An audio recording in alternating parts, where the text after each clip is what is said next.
Hello learners, मैं Manju Sharma, assistant professor of economics from government college of women Matloda, Panipat आपका स्वागत करती हूं आज के इस वीडियो लेक्चर में। आज के वीडियो लेक्चर का टॉपिक है इंफ्रास्ट्रक्चर एंड डेवलपमेंट, यानी आधारभूत संरचना तथा आर्थिक विकास। इस टॉपिक पर ये सेकंड वीडियो है, यानी पार्ट 2। पार्ट 1 हम इससे पहले कर चुके हैं। पार्ट 1 में हमने इकोनॉमिक इंफ्रास्ट्रक्चर के बारे में बात की थी और पार्ट 2 में हम बात करेंगे सोशल इंफ्रास्ट्रक्चर के बारे में। तो वीडियो को स्टार्ट करते हैं। यस, टाइप्स ऑफ इंफ्रास्ट्रक्चर यानी आधारभूत संरचना के प्रकार। इसके बारे में हम पिछली वीडियो में भी डिस्कस कर चुके हैं कि आधारभूत संरचना क्या होती है और उसकी टाइप्स क्या हैं। तो एक बार रिमाइंड कर लेते हैं कि इकोनॉमिक इंफ्रास्ट्रक्चर क्या है। इकोनॉमिक इंफ्रास्ट्रक्चर में क्या चीजें आती हैं? Energy, communication, transportation. यानी कि इकोनॉमिक इंफ्रास्ट्रक्चर वो सभी फैसिलिटीज, एक्टिविटीज और सर्विसेज हैं जो किसी भी इकोनॉमी के अंदर डेवलपमेंट को सपोर्ट करती हैं। वहां पर जो भी इकोनॉमिक एक्टिविटीज हैं उनको सपोर्ट करती हैं, ओवरऑल इकोनॉमी की प्रोडक्टिविटी को एनहांस करती हैं। तो ये इकोनॉमिक इंफ्रास्ट्रक्चर है, जिसके बारे में डिटेल में हम पिछली वीडियो में बात कर चुके हैं, इसकी टाइप्स के बारे में और इंडिया में क्या स्टेटस है इकोनॉमिक इंफ्रास्ट्रक्चर का, एनर्जी क्या क्या स्टेटस है, इन सब चीजों के बारे में हम पिछली वीडियो में यानी पार्ट 1 के अंदर बात कर चुके हैं। इसका लिंक आपको डिस्क्रिप्शन बॉक्स के अंदर मिल जाएगा। और इसमें हम बात करेंगे सोशल इंफ्रास्ट्रक्चर के बारे में, सामाजिक आधारभूत संरचना। तो सामाजिक आधारभूत संरचना क्या होती है? सामाजिक आधारभूत संरचना से मतलब होता है वो सर्विसेज जो इंडिविजुअल की प्रोडक्टिविटी को एनहांस करती हैं। हम कह सकते हैं कि ह्यूमन रिसोर्सेज जो हैं, हमारे मानवीय संसाधन हैं, उनकी उत्पादकता या उनकी गुणवत्ता को बढ़ाती है, सो दैट के सोशल ऑब्जेक्टिव्स को अचीव किया जा सके। और इस तरह से एक तरह से जो सोशल इंफ्रास्ट्रक्चर है वो किसी इकोनॉमी की डेवलपमेंट के अंदर एक इनडायरेक्ट रोल प्ले करता है। किस तरीके से इनडायरेक्ट रोल प्ले करता है? जैसे कि एजुकेशन। एजुकेशन डायरेक्टली कंट्रीब्यूट नहीं करती बट इनडायरेक्टली करती है bye creating high quality human capital, जैसे कि इंजीनियर्स, डॉक्टर्स, साइंटिस्ट, टेक्नोलॉजिस्ट। तो इनमें ह्यूमन रिसोर्सेज में स्किल्स डेवलप करती है। तो जब एक ह्यूमन रिसोर्स ज्यादा स्किल्ड होगा, ट्रेंड होगा, वो एक इंजीनियर, डॉक्टर या साइंटिस्ट होगा, तो फिर वो फर्दर इकोनॉमिक डेवलपमेंट के अंदर, इकोनॉमी की फिजिकल प्रोडक्टिविटी के अंदर अपना रोल प्ले करता है और इस तरह से इकोनॉमिक डेवलपमेंट के अंदर अपना रोल प्ले करता है। तो अब हम डिटेल में बात करेंगे इन सोशल इंफ्रास्ट्रक्चर के बारे में, सामाजिक आधारभूत संरचना के बारे में। तो हम बात कर ही चुके हैं सामाजिक आधारभूत संरचना में कि ये वो सर्विसेज हैं या जो इंडिविजुअल्स की प्रोडक्टिविटी को एनहांस करती हैं। इसमें क्या क्या सर्विसेज आ जाती हैं? हमारी हेल्थ एंड एजुकेशन, यानी स्वास्थ्य से संबंधित सेवाएं, स्वास्थ्य का पूरा सेटअप, स्वास्थ्य सेवाएं उपलब्ध कराने का पूरा सेटअप, और इसी तरह से एजुकेशन, शिक्षा से संबंधित जो हमारी सभी तरह की जो भी सुविधाएं हैं वो सभी किसमें आ जाती हैं? हमारे सामाजिक आधारभूत संरचना के अंदर आ जाती हैं। तो सबसे पहले बात करेंगे हेल्थ के बारे में। हेल्थ क्या होती है? सामान्यतः हम ये मान लेते हैं कि हेल्थ का मतलब होता है बीमारी ना होना। अगर एक व्यक्ति बीमार नहीं है तो हम कहेंगे कि वो हेल्दी है, ठीक है। बट हेल्थ का मतलब सिर्फ डिजीज फ्री होना नहीं होता है, rather it is a state of complete well being of individual physically, mentally and socially. यानी कि एक उस व्यक्ति को हेल्दी कहा जाएगा जो फिजिकली, मेंटली, सोशली तीनों स्तर पर क्या है? बेहतर है। वो स्वस्थ है, शारीरिक रूप से भी, मानसिक रूप से भी और सामाजिक रूप से ही। तभी जाकर के हम ये कह सकते हैं कि वो व्यक्ति स्वस्थ है, यानी कि वो हर तरह से बेहतर है, एक अच्छे स्टेट ऑफ माइंड के साथ है। और गुड हेल्थ क्या करती है? इकोनॉमिक जो इंडिविजुअल्स की प्रोडक्टिविटी है उसे एनहांस करती है, और इस तरह से वो क्या करती है कि जो क्वालिटी ऑफ लाइफ है, एक व्यक्ति की जीवन की गुणवत्ता को बढ़ाती है। और जब जीवन की गुणवत्ता अच्छी होती है, यानी कि एक बेहतर जीवन है, तो वो व्यक्ति अर्थव्यवस्था के अंदर भी ज्यादा प्रोडक्टिव होगा और इकोनॉमिक डेवलपमेंट में अपना योगदान देगा। जैसे कि अगर हम ये कहें कि एक व्यक्ति जो कि बीमार है, अब वो बीमार शारीरिक रूप से हो सकता है तो भी वो ज्यादा प्रोडक्टिव नहीं होगा, वो पूरे समय काम नहीं कर पाएगा, थकान महसूस होगी उसे, ठीक है, या उसे रेस्ट लेना पड़ेगा ज्यादा। इसी तरह से अगर वो मेंटली डिस्टर्ब है तो भी वो अपना फुल 100% नहीं दे पाएगा अपने काम को, तो वहां पर भी उसका जो काम है वो सफर करेगा, यानी उसकी प्रोडक्टिविटी क्या हो जाएगी, कम हो जाएगी, रिड्यूस हो जाएगी। इसी तरह से अगर कोई सोशल डिस्टर्बेंस है तो भी वो व्यक्ति उतना प्रोडक्टिव नहीं होगा। तो जब एक व्यक्ति हेल्दी होगा सोशली, मेंटली, फिजिकली, तो ही वो अपना 100% दे पाएगा किसी भी अर्थव्यवस्था के विकास के अंदर। अब बात करते हैं कि जो हेल्थ है वो किन किन चीजों से मिलकर के बनी है। अगर हम हेल्थ सर्विस की बात करें तो क्या क्या चीजें हैं आखिर जो कंबाइंड होकर के मिल करके क्या करती हैं, हेल्थ को बनाती हैं। तो यानी कि हम बात करेंगे कंपोनेंट्स ऑफ हेल्थ की, यानी स्वास्थ्य के घटक। तो दो कंपोनेंट्स में हमने इसको डिवाइड किया है। फिजिकल कंपोनेंट, फिजिकल कंपोनेंट में क्या आ जाएंगे, वो सभी फिजिकल रिसोर्सेज, जैसे आप पिक्चर में देख सकते हैं, हॉस्पिटल है, एम्बुलेंस है, तो hospital, dispensaries, community health centres, primary health centres, number of beds, medical research centres, labs, या जितने भी मेडिकल इंस्ट्रूमेंट्स होते हैं वो सभी के सभी क्या बनाते हैं, फिजिकल कंपोनेंट बनाते हैं हेल्थ का, ठीक है। और दूसरा कंपोनेंट क्या है, वो है ह्यूमन कंपोनेंट, यानी मानवीय संसाधन आप कह सकते हैं। इसके अंदर मानवीय संसाधन में आप पिक्चर में देख सकते हैं, नर्स हैं, डॉक्टर्स हैं, यानी जितने भी ह्यूमन रिसोर्सेज लगे हुए हैं हेल्थ के फील्ड के अंदर, जैसे कि डॉक्टर्स, नंबर ऑफ नर्सेज, या जितने अदर लोग हैं जो भी मेडिकल सर्विसेज को प्रोवाइड करने में लगे हुए हैं, वो सभी मिलकर के क्या करते हैं, ह्यूमन कंपोनेंट क्रिएट करते हैं, यानी ह्यूमन कंपोनेंट बनाते हैं। तो यहाँ पर इसको अलग अलग से डिस्कस करने की वजह यह है कि हम सिर्फ ये नहीं कह सकते कि हेल्थ का मतलब सिर्फ ये है कि हमारे पास हॉस्पिटल्स हैं, हमारे पास लैब्स हैं, या हमारे पास प्राइमरी हेल्थ सेंटर्स या इस तरह की चीजें हैं, डिस्पेंसरीज हैं, सिर्फ इनसे नहीं बनता है। ह्यूमन रिसोर्सेज भी चाहिए, वहां पर डॉक्टर्स, नर्सेज, या जो अदर मेडिकल स्टाफ होता है वो सभी चाहिए। तो ये सब मिल करके क्या करते हैं, हेल्थ सर्विस का निर्माण करते हैं या हेल्थ सर्विस को प्रोवाइड करते हैं। तो ये सभी चीजें हमें चाहिए होती हैं एक अर्थव्यवस्था के अंदर, एक बेटर हेल्थ सिस्टम के लिए, एक बेटर हेल्थ स्टेटस के लिए। अब बात करते हैं कि इंडिया में थ्रू आउट, अगर हम इंडिपेंडेंस से लेकर के और आज की बात करें तो हमने हेल्थ सर्विसेज के अंदर कितनी ग्रोथ की है। तो इस टेबल के अंदर हम शो कर रहे हैं 1950-51 का डेटा कि इंडिपेंडेंस के जस्ट बाद हमारे पास क्या स्टेटस था हेल्थ सर्विसेज का, और अब 2018-19 में क्या स्टेटस है। तो मेडिकल कॉलेजेस हमारे पास 1950-51 में 28 थे और अब 460 हैं। डिस्पेंसरीज और हॉस्पिटल्स की संख्या कितनी थी, 9,209 थी, अब कितनी है, 55,223 है। Community health centre, primary health centres and सब सेंटर्स इंडिपेंडेंस के टाइम पर, यानी 50-51 के टाइम पर हमारे पास कितने थे, 725 थे। अब इनकी संख्या बढ़कर के कितनी हो गई है, यानी हमने ग्रोथ की है यहाँ पर, और कितनी हो गई है, 1,87,505। अगर देखें number of beds in hospital पर 1000 पर्सन, यानी 1000 लोगों के पीछे हॉस्पिटल्स के अंदर बेड की संख्या कितनी है, तो 1950-51 में 3.2 थी और अब 4.7 है। यहाँ पर हम देखेंगे कि हमने कोई खास इंप्रूवमेंट नहीं की है। रीजन क्या है इसका, नंबर ऑफ बेड्स तो बहुत इंक्रीज हुए, बट क्योंकि हमारी पॉपुलेशन भी उसी प्रपोर्शन में बहुत ज्यादा इंक्रीज हो गई है, तो यहाँ पर ज्यादा इंप्रूवमेंट नजर नहीं आ रहा। बाकी सब चीजों में एक अच्छा इंप्रूवमेंट आपको देखने को मिलेगा इस टेबल में।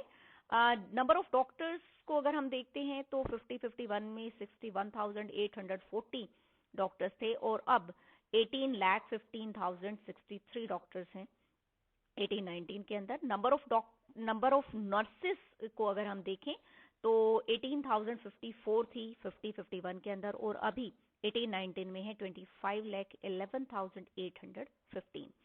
अगर हम बात करें number of doctors per 10,000 population, क्योंकि अगर हमें इंटरनेशनल कंपैरिजन करना है, किसी दूसरी कंट्री के साथ कंपैरिजन करना है, तो हमें पॉपुलेशन के प्रपोर्शन के हिसाब से देखना पड़ता है कि डॉक्टर्स की संख्या या जो हमारे पास मेडिकल फैसिलिटीज हैं उसमें हमारा क्या स्टेटस है।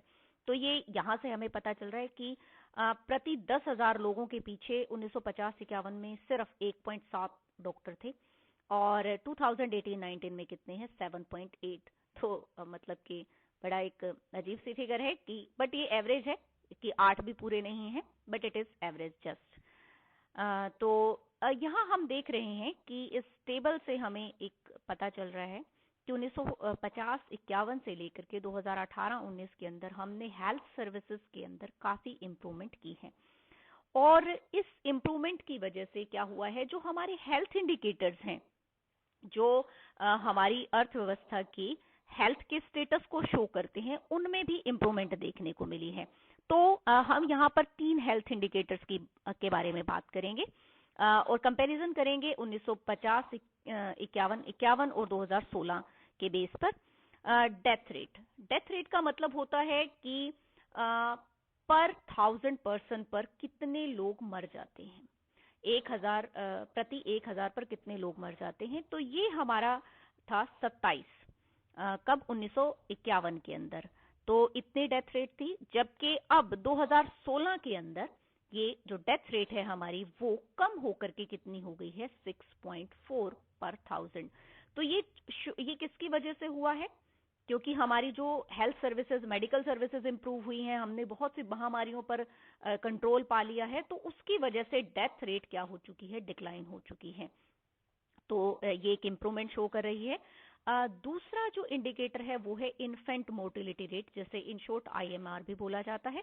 इन्फेंट मोर्टिलिटी रेट का मतलब होता है कि पर 1000 प्रति 1000 जन्म लेने वाले बच्चों में 0 से 1 वर्ष की आयु के बीच में कितने बच्चे मर जाते हैं, कितने बच्चों की मृत्यु हो जाती है।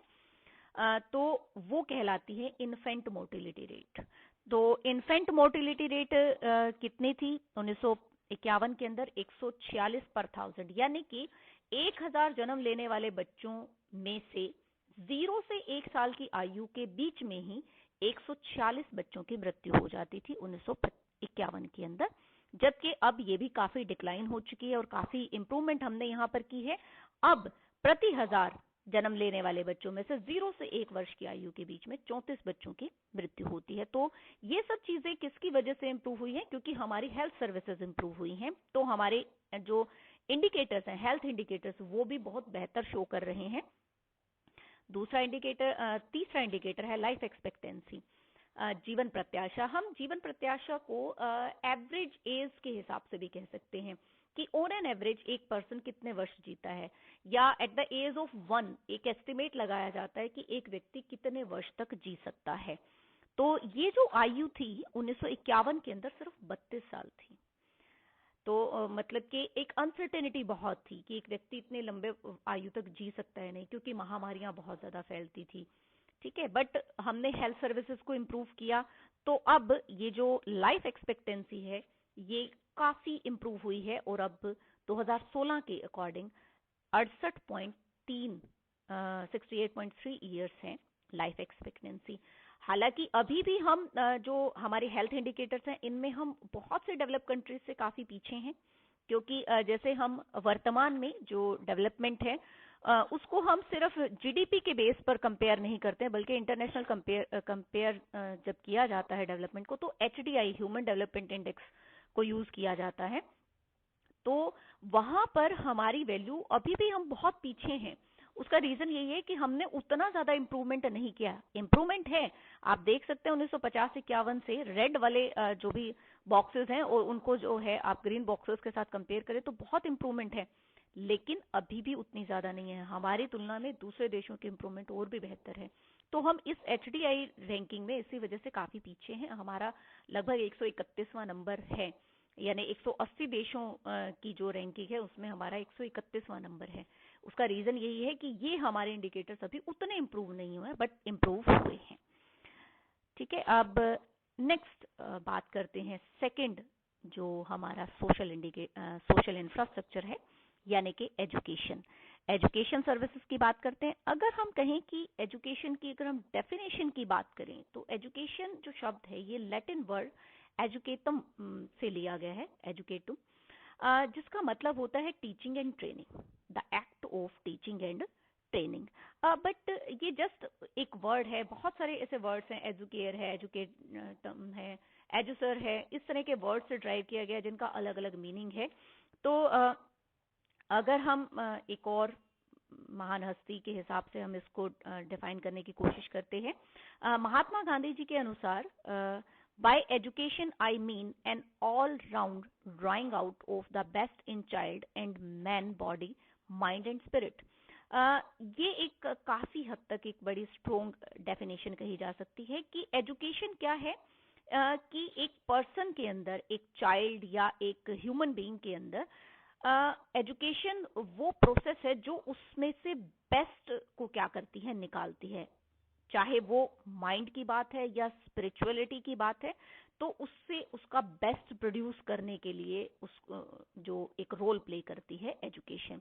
तो bye education I mean all round drawing out of the best in child, किसी बच्चे के अंदर क्या किसी ह्यूमन बीइंग के अंदर जो उसका बेस्ट है, मेंटली, फिजिकली, सोशली, स्पिरिचुअली, उस प्रोसेस को हम क्या कहते हैं, एजुकेशन कहते हैं। और इससे भी सिंपल वर्ड्स के अंदर हम एजुकेशन को ऐसे डिफाइन कर सकते हैं कि education is the process of bringing desirable changes in human being which are beneficial for the society. कि एजुकेशन वो प्रक्रिया है जो एक ह्यूमन बीइंग के अंदर वो परिवर्तन, वो वांछनीय परिवर्तन लेकर के आती हैं जो सोसाइटी के लिए बेनिफिशियल होते हैं, चाहे वो किसी भी तरह के हैं, मेंटली, सोशली, स्पिरिचुअली, तो वो परिवर्तन जो सोसाइटी के लिए बेनिफिशियल होते हैं। तो यहाँ से हमें पता चलता है कि एजुकेशन कितनी इंपॉर्टेंट होती है सोसाइटी पॉइंट ऑफ व्यू से और एक कंट्री के पॉइंट ऑफ व्यू से। बात करते हैं इम्पोर्टेंस, ऑब्वियसली, कि क्या महत्व क्या है एजुकेशन का, क्यों मिलनी चाहिए। डेफिनेशन से हमें काफी कुछ पता चला है, बट अब हम इकोनॉमी के पॉइंट ऑफ व्यू से बात करते हैं कि एजुकेशन क्यों नेसेसरी है। एजुकेशन किसी भी इकोनॉमी के अंदर आर्थिक विकास में एक बहुत इंपॉर्टेंट रोल प्ले करता है। एजुकेशन इज की instrument which play a vital role in the overall economic development by developing other infrastructure. This is very important कि एजुकेशन एक ऐसा इंफ्रास्ट्रक्चर है जो अपने आप में एक आधार है किसी भी अर्थव्यवस्था का, किसी भी देश का, और साथ के साथ ये अन्य जो भी आधारभूत संरचना है उनको भी डेवलप करता है। क्योंकि एक एजुकेटेड पर्सन, जब एजुकेशन बेहतर होगी तो ही बेहतर डॉक्टर्स होंगे, तो ही बेहतर इंजीनियर्स होंगे, तो ही बेहतर हम क्या कर सकते हैं कि प्रोडक्शन के मेथड्स डेवलप कर सकते हैं, नई नई टेक्नोलॉजीज को डेवलप कर सकते हैं। तभी हम यातायात, एनर्जी या फिर कम्युनिकेशन, इन सब चीजों को भी हम तभी डेवलप कर सकते हैं जब हमारे पास क्या होगी, एक हाई क्वालिटी ह्यूमन लेबर होगी, ह्यूमन कैपिटल होगी, सॉरी, एक हाई क्वालिटी ह्यूमन कैपिटल होगी, यानी हमारे ह्यूमन रिसोर्सेज ज्यादा स्किल्ड होंगे, ज्यादा ट्रेंड होंगे, ज्यादा टेक्निकली साउंड होंगे, और वो सब चीजें कहाँ से आएंगी, एजुकेशन से आएंगी।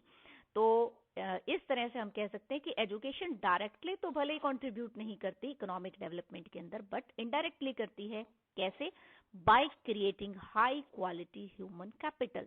वो ह्यूमन कैपिटल क्रिएट करती है जो हाई क्वालिटी है, जो इकोनॉमिक डेवलपमेंट में रोल प्ले करती है, प्रोडक्टिविटी को इन्हांस करती है, फिजिकल रिसोर्सेज की प्रोडक्टिविटी को इन्हांस करती है। सच एज, कैसे क्रिएट करती है? Such as doctors, engineers, scientist and technologist. तो ये वो हाई क्वालिटी ह्यूमन कैपिटल है जो इकोनॉमी के अंदर फिर फिजिकल रिसोर्सेज को या फिजिकल इंफ्रास्ट्रक्चर को, इकोनॉमिक इंफ्रास्ट्रक्चर को डेवलप करने का काम करती है। और जब हमारा economic infrastructure, social infrastructure develop होता है तो अर्थव्यवस्था का भी विकास होता है। अब इसी तरह से एजुकेशन की जो सर्विस है वो भी काफी सारी चीजों से मिलकर के बनी है। तो जिन चीजों से मिलकर के एजुकेशन बनती है उसको हमने दो पार्ट्स में डिवाइड किया है, that is components of education, जिसमें एक है फिजिकल कंपोनेंट, और फिजिकल कंपोनेंट में हमारे पास क्या आ जाते हैं, जैसे स्कूल्स हैं, कॉलेजेस हैं, ठीक है, number of schools, colleges, primary schools, middle schools, IITs, IIMs, universities, training institutes, ITIs, research centres, books, journals, publication, जितना भी फिजिकल मटेरियल हमारे पास है वो सारा का सारा क्या करता है, फिजिकल कंपोनेंट को कॉन्स्टिट्यूट करता है, एजुकेशन के फिजिकल कंपोनेंट का भौतिक घटक का निर्माण करता है। वहीं अब एजुकेशन अकेले सिर्फ स्कूल्स या कॉलेजेस या आईआईटीज या यूनिवर्सिटीज की बिल्डिंग से अकेले एजुकेशन नहीं होती, तो हमें क्या चाहिए साथ में, हमें चाहिए ह्यूमन कंपोनेंट भी चाहिए। तो ह्यूमन कंपोनेंट में हमारे पास क्या कुछ है, वहां पर हमारे पास क्या आ जाते हैं, it includes teachers, number of professors, readers, human resources, जितने भी ह्यूमन रिसोर्सेज हैं जो एजुकेशन प्रोवाइड करने के फील्ड में इन्वॉल्व हैं वो किस में आते हैं, ह्यूमन कंपोनेंट के अंदर। लेकिन ह्यूमन कंपोनेंट में सिर्फ यही नहीं आते हैं, बल्कि क्या आते हैं, इनरोलमेंट, कितने स्टूडेंट्स एनरोल्ड हैं फॉर्मल एजुकेशन के अंदर, वो मिलकर के क्या बनाते हैं, ह्यूमन कंपोनेंट। क्योंकि यहाँ पर हम जिस एजुकेशन की बात कर रहे हैं, एक्चुअली हम यहाँ पर फॉर्मल एजुकेशन की बात कर रहे हैं। एजुकेशन आप जानते हैं, एजुकेशन एक लाइफ लॉन्ग प्रोसेस है। इनफॉर्मल एजुकेशन तो हमारे बर्थ से शुरू होती है और हमारी डेथ तक चलती है, बट जो फॉर्मल एजुकेशन है वो कैसे होती है, जब हम किसी इंस्टीट्यूशन के अंदर, स्कूल, कॉलेज, यूनिवर्सिटी में एनरोल्ड होते हैं तो वहां पर हमारी फॉर्मल एजुकेशन चलती है। तो फॉर्मल एजुकेशन में कितने स्टूडेंट्स एनरोल्ड हैं वो भी हमारे ह्यूमन कंपोनेंट का हिस्सा होते हैं। बात करते हैं इंडिया में क्या ग्रोथ रही है फॉर्मल एजुकेशन के बारे में, हम इनफॉर्मल एजुकेशन की बात नहीं कर रहे। तो प्राइमरी और मिडिल स्कूल्स का 1950-51 और 2015-16 के डेटा को हम कंपेयर कर रहे हैं इसमें। तो प्राइमरी और मिडिल स्कूल्स की जो संख्या थी 1950-51 में वो थी 2.23 लाख और अब कितनी है 12.70 lakh. Secondary and senior secondary school 7.4 thousand थे, अभी 2.52 लाख हैं।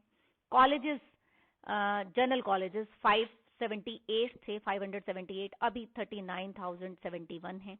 नंबर ऑफ यूनिवर्सिटीज जिसमें डीम्ड यूनिवर्सिटीज भी शामिल हैं, उनकी संख्या 1950-51 में 27 थी, अभी 799 है। और ये तो हो गया हमारे इंस्टीट्यूशंस की बात, यानी फिजिकल कंपोनेंट की बात। अब हम इसमें देखते हैं कि नंबर ऑफ स्टूडेंट्स, क्योंकि कितने बच्चे, कितने लोग शिक्षित हो रहे हैं, वही तो दिखाएगा कि हमारा एजुकेशन का लेवल क्या है। तो प्राइमरी और मिडिल लेवल पर जो नंबर ऑफ स्टूडेंट्स हैं वो कितने थे 50-51 में 19.15 लाख और अभी कितने हैं 17 करोड़। सेकेंडरी और सीनियर सेकेंडरी स्कूल्स के अंदर 15 लाख थे 51 के अंदर, अभी हैं 3.2 करोड़। यूनिवर्सिटीज के अंदर इनरोल्ड स्टूडेंट्स की संख्या 3.6 लाख थी 50-51 में, अभी 3.46 करोड़ है। और अब एक कंपैरिजन कि कैसे एक रिलेशन डेवलप होता है एजुकेशन और डेवलपमेंट के बीच में। तो यहाँ पर हमने एक चीज की है कि 2004-05 के कांस्टेंट प्राइसेस के बेसिस पर हमने 1950-51 की जीडीपी को लिया है और 2011-12 की, यहाँ स्टार शो कर रहा है कि 2011-12 का डेटा है, ये 2015-16 का नहीं लिया। रीजन बीइंग कि हम एक ही ईयर, सेम ईयर के कांस्टेंट प्राइसेस पर इसको कंपेयर करना चाहते थे ताकि एक क्लियर कट कंपैरिजन हमें हमारे सामने आ सके। तो 2004-05 के कांस्टेंट प्राइसेस के ऊपर 1950-51 में जो हमारी पर कैपिटा जीडीपी थी, यानी प्रति व्यक्ति आय थी, वो थी 7,513, जबकि 2011-12 में कितनी थी 41,255। तो हमने एक कंसीडरेबल इंक्रीज यहाँ पर देखने को मिल रहा है कि पर कैपिटा जीडीपी इंप्रूव हुई है। तो हम ये देख सकते हैं कि जैसे एजुकेशन इंप्रूव हो रही है, हेल्थ इंप्रूव हो रही है, तो हमारी जीडीपी भी इंप्रूव हो रही है। और जो जीडीपी की ग्रोथ रेट है वो उस टाइम पर 1.8% थी 50-51 में, और अभी 2011-12 के अंदर 5.1% थी 2004-05 के कांस्टेंट प्राइसेस के अकॉर्डिंग। तो हम देख सकते हैं कि फॉर्मल एजुकेशन ने ग्रोथ की है और फॉर्मल एजुकेशन की ग्रोथ के साथ साथ जो हमारी जीडीपी है, पर कैपिटा जीडीपी, प्रति व्यक्ति आय, वो इंप्रूव हुई है, जीडीपी की ग्रोथ रेट इंप्रूव हुई है। यानी कि अगर हमारा जो इकोनॉमिक इंफ्रास्ट्रक्चर है वो इंप्रूव होता है तो हमारी जीडीपी भी इंप्रूव होगी। अब बात करते हैं कि सोशल इंफ्रास्ट्रक्चर कैसे डेवलपमेंट में अपना रोल प्ले करता है, क्योंकि हम अल्टीमेटली तो यही देखना चाहते हैं कि सोशल इंफ्रास्ट्रक्चर से आर्थिक विकास कैसे होगा। तो सबसे पहली बात यह कि जो सोशल इंफ्रास्ट्रक्चर है, हेल्थ है या एजुकेशन है, वो क्या करता है इंडिविजुअल्स की प्रोडक्टिविटी को इम्प्रूव करता है। और जब इंडिविजुअल्स की प्रोडक्टिविटी इंप्रूव होगी, यानी जो हमारे ह्यूमन रिसोर्सेज हैं वो इंप्रूव होंगे, वो ज्यादा स्किल्ड होंगे, हाई क्वालिटी ह्यूमन कैपिटल जब डेवलप होगी तो वो क्या करेगी, वो ज्यादा बेहतर फिजिकल रिसोर्सेज डेवलप करेगी। जितने अच्छे हमारे पास इंजीनियर्स होंगे, जितने अच्छे हमारे पास डॉक्टर्स या साइंटिस्ट या टेक्नोलॉजिस्ट होंगे, वो क्या करेंगे, उतने बेहतर मेथड निकालेंगे। किस चीज के लिए, नई नई प्रोडक्शन मेथड्स निकालेंगे, नई टेक्नोलॉजीज निकाली जाएंगी, जहां पर हम क्या कर सकते हैं, एडवांस टेक्नोलॉजी के साथ हम लेस रिसोर्सेज के साथ मोर प्रोडक्शन प्रोड्यूस कर सकते हैं। तो और हम अल्टरनेट सोर्सेज, जैसे हमने एनर्जी वाले टॉपिक में बात की थी कि हम नए मींस, एनर्जी के नए नए साधन हम ढूंढ रहे हैं, अल्टरनेट सोर्सेज को हम ढूंढ रहे हैं, सोलर एनर्जी है। ये सब चीजें कब हो पाएंगी, जब हमारे पास ह्यूमन कैपिटल बेहतर होगी। तो वो सब चीजें कैसे होंगी, जब हमारा सोशल इंफ्रास्ट्रक्चर होगा, जब एक व्यक्ति हेल्दी होगा, एक कंट्री की जो पॉपुलेशन है वो हेल्दी होगी, वो एजुकेटेड होगी, वो ट्रेंड होगी, तो ही वो ज्यादा बेहतर फिजिकल रिसोर्सेज को डेवलप कर पाएगी, बना पाएगी, और उससे आर्थिक विकास होगा। दूसरा क्या है कि जो सोशल इंफ्रास्ट्रक्चर है वो लोगों की एफिशिएंसी और क्रिएटिविटी को इंक्रीज करता है। ऑब्वियसली एक हेल्दी पर्सन ज्यादा एफिशिएंट होगा बजाय कि एक अनहेल्दी पर्सन के। एक बीमार व्यक्ति, एक सोशली या मेंटली डिस्टर्ब व्यक्ति ज्यादा एफिशिएंट होगा ही नहीं, वो तो ज्यादा अच्छा प्रोडक्शन नहीं कर पाएगा, क्रिएटिविटी भी उसकी उतनी नहीं होगी। एक एजुकेटेड पर्सन जिसने किसी तरह की कोई ट्रेनिंग ली है, वो ज्यादा क्रिएटिव होगा, ज्यादा बढ़िया तरीके से क्रिएशंस होगा, नई नई चीजें क्रिएट करेगा, नए मैथड्स क्रिएट करेगा, तो उसके अंदर क्रिएटिविटी भी ज्यादा होगी। और एफिशिएंसी और क्रिएटिविटी बेहतर होगी रिसोर्सेज की, तो ऑब्वियसली उसका इफेक्ट किस पर पड़ेगा, ह्यूमन की प्रोडक्टिविटी पर पड़ेगा। एंटरप्रेन्योरशिप को प्रमोट करता है सोशल इंफ्रास्ट्रक्चर। देखिए कि किसी भी अर्थव्यवस्था के अंदर उत्पादन के सभी साधन इंपॉर्टेंट हैं, पर उन सभी साधनों को यूज करके प्रोडक्शन को ऑर्गेनाइज करने का काम कौन करता है, एंटरप्रेन्योर करते हैं। तो अगर एंटरप्रेन्योरशिप नहीं है किसी भी कंट्री के अंदर, वहां के जो लोग हैं वो उनमें एंटरप्रेन्योर स्किल्स नहीं है, तो फिर प्रोडक्शन का प्रोसेस भी उतना बेहतर नहीं हो पाता। तो जो सोशल इंफ्रास्ट्रक्चर है हमारा, एजुकेशन जितनी बेहतर होगी उतना ही हमारे जो एंटरप्रेन्योर्स होंगे वो उतने रिफाइन होंगे, उतने ज्यादा प्रोडक्टिव होंगे। इसके साथ डेवलप टेक्नोलॉजी, सोशल इंफ्रास्ट्रक्चर क्या करता है, टेक्नोलॉजी डेवलप करता है कि जो human capital, high quality human capital है हमारी, वो क्या करेगी, नेचुरली वो क्या करेगी कि नई नई टेक्नोलॉजीज डेवलप करेगी। जब हमारे पास उत्पादन की नई नई तकनीक होंगी, हम नए नए रिसोर्सेज को खोजेंगे, जो प्राकृतिक संसाधन है हमारे, उनका हम बेहतर प्रयोग कर पाएंगे, उनका पूर्ण प्रयोग कर पाएंगे, नए नए साधनों को खोज पाएंगे, तो अर्थव्यवस्था का विकास होगा। And in last, innovates new ideas and fields of production.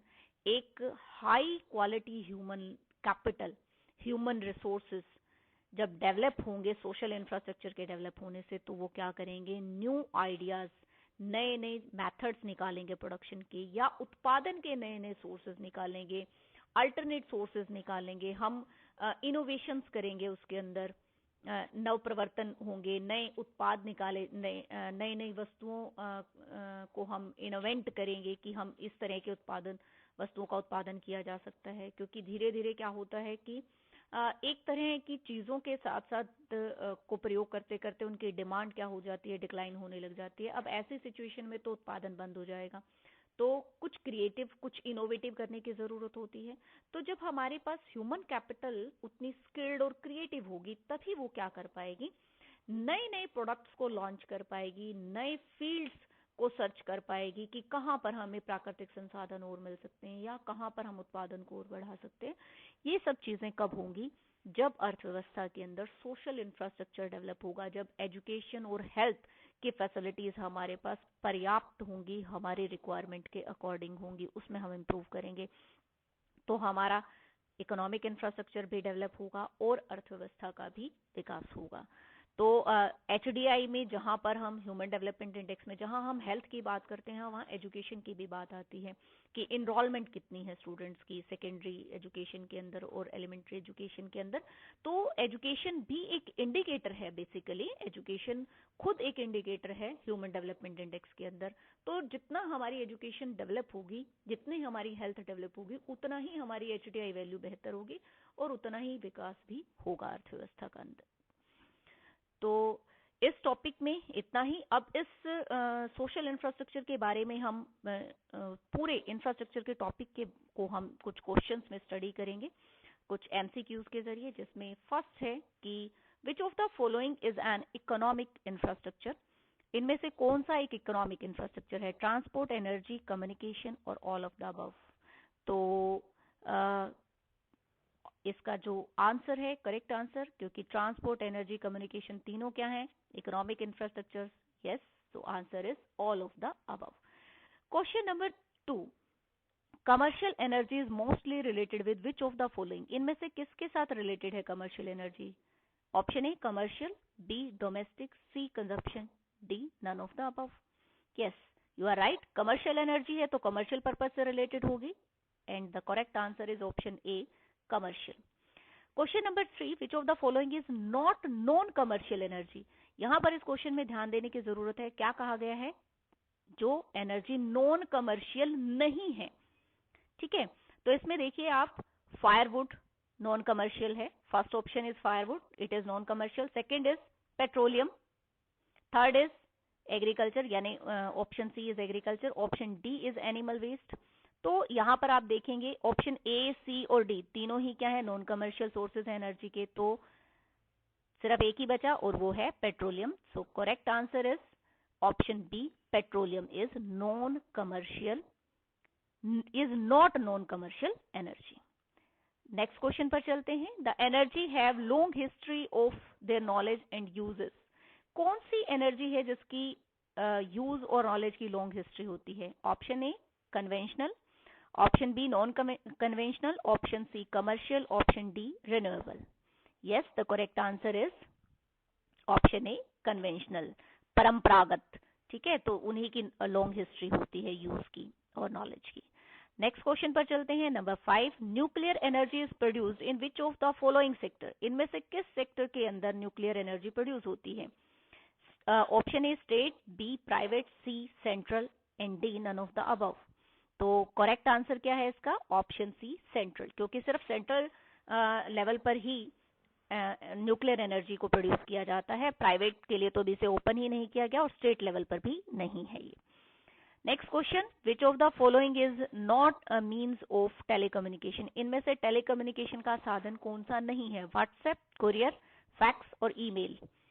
तो इनमें से ऑप्शन ए, सी और डी तीनों ही क्या है? इलेक्ट्रॉनिक मीडिया है कम्युनिकेशन का। तो इसका आंसर क्या आएगा? जो नहीं है, नहीं कौन सा है? कोरियर, क्योंकि ये पोस्टल सर्विस है।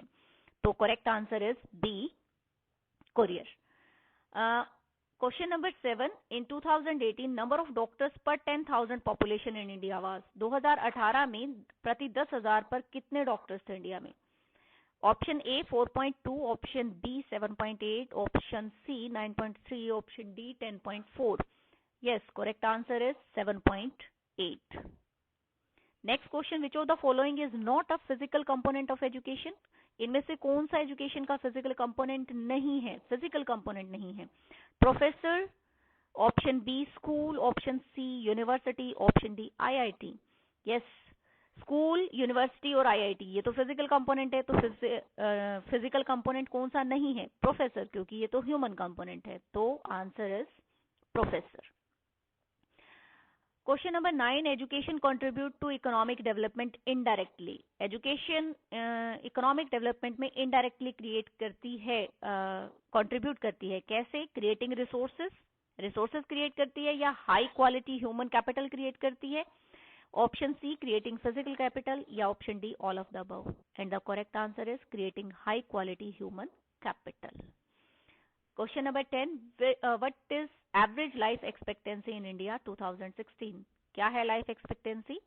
Option A 39, option B 68.3, option D Option C 32 years and option D 84 years. And the correct answer is yes, obviously 68.3 years. And the last question is for you.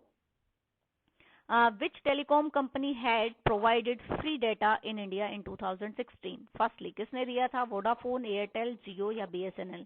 And this question is for viewers, तो आप comment box में इसका answer जरूर दीजिएगा। और कुछ important questions जो इस चैप्टर से पूछे जा सकते हैं वो क्या हैं? Explain the concept of infrastructure. Infrastructure क्या है, कितने टाइप्स का है? इकोनॉमिक इंफ्रास्ट्रक्चर और सोशल इंफ्रास्ट्रक्चर के बारे में हम डिटेल में बताएंगे इसमें। What do you mean by economic and social infrastructure, दोनों की डेफिनेशन के बारे में हम बताएंगे। एक्सप्लेन द सिग्निफिकेंस, दोनों का क्या रोल है इकोनॉमिक डेवलपमेंट के अंदर। ये जो रोल है इकोनॉमिक डेवलपमेंट में, इनको आप इकट्ठा भी कर सकते हैं, यानी कंप्लीटली इंफ्रास्ट्रक्चर का बताया जा सकता है ज्वाइंटली, या सेपरेटली पूछा जा सकता है तो हम इसको सेपरेटली भी कर सकते हैं, जैसा कि वीडियो में किया गया है। What do you mean by social infrastructure, सामाजिक आधारभूत संरचना क्या है और इसका क्या इफेक्ट है इकोनॉमिक डेवलपमेंट के अंदर, क्या रोल प्ले करती है, ठीक है, उसके बारे में हम बताएंगे। एनर्जी क्या है और डिफरेंट सोर्सेज एनर्जी क्या है, तो एनर्जी की डेफिनेशन और उसके बाद 4 तरह के जो सोर्सेज की क्लासिफिकेशन है उसके बारे में हम यहाँ पर डिस्कस करेंगे। Commercial, non commercial, primary, final, conventional and non conventional, तो इस तरीके से हम इसको एक्सप्लेन करेंगे। And the last one is explain the status of educational growth in India. तो हम जो अभी हमने टेबल की थी 1950 से 51 से और 2018 के बीच में क्या ग्रोथ की है हमने एजुकेशन के अंदर इंडिया में, उसके बारे में बात करेंगे। तो आज की इस वीडियो के लिए इतना ही। Thank you so much, bye and take care.